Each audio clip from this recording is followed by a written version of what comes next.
পার্কটা হচ্ছে নবরবে, এটা পার্ক ছিল একটা, কিন্তু সেরকমভাবে সুসজ্জিত ছিল না। এই পার্কের কি নাম সেটাই জানা ছিল না অনেকের, তাই জন্য অ্যাকচুয়ালি নাম ছিল হচ্ছে শহীদ ক্ষুদিরাম বসু স্মৃতি উদ্যান। সেটা সুন্দর একটা গেট করে লাইট দিয়ে, এলইডি লাইট দিয়ে করা হয়েছে। বাচ্চারা আসে খেলাধুলা করে, পাথরগুলো নষ্ট হয়ে গেছিলো, সেগুলো সুন্দর করে পাথর করা হয়েছে, বাচ্চাদের ভালো লাগবে তার জন্য একটা ফাউন্টেন করা হয়েছে।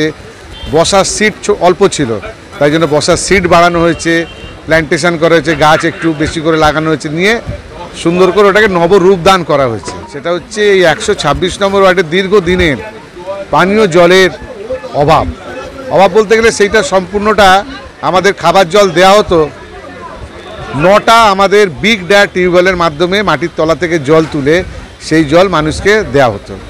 সেই জায়গা থেকে আমরা আজকে শিলান্যাস করে গেলেন মহানাগরিক।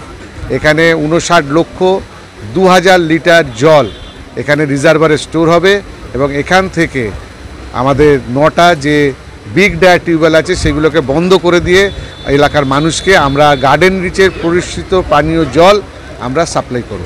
এটা টোটাল 15 কোটি টাকার প্রকল্প।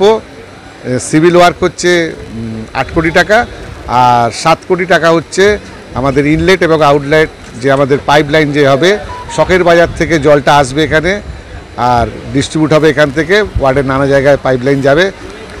এটা মেয়র বললো যে আমাদের প্রকল্প আজকে সূচনা করা হলো শিলান্যাসের মাধ্যমে।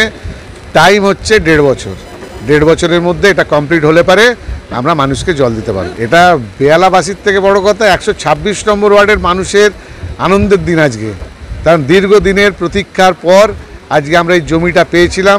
কল্যাণনগর কোঅপারেটিভ সোসাইটি তাদের জমি 2 বিঘে 12 কাঠা জমি তারা দান করেছে। সেখানে পার্ক, সামনে আমাদের হেলথ সেন্টার এবং তার সঙ্গে এই জায়গাটা আমরা বাঁচাতে পেরেছিলাম। এখানে আমরা এই আজকে বুস্টার পাম্পিং স্টেশনের শিলান্যাস করলাম। কিন্তু জমির অভাবে, তারপরে আজকের দিনে তো সোনার থেকে বেশি দাম জমির, কেউ জমি বিনা পয়সায় দিতে চায় না। এই কল্যাণনগর মানুষের কাছে, কোঅপারেটিভ সোসাইটির মানুষের কাছে আমরা কৃতজ্ঞ যে তারা বিনা পয়সায় জমিটা দিয়েছে। আগামী দিনে তারা আরও জমি দেবে, তাদের সোসাইটির জমি দিলে আমরা কম্প্যাক্টার স্টেশন থেকে শুরু করে আরও নানা রকম ডেভেলপমেন্ট কাজ আমরা করতে পারবো।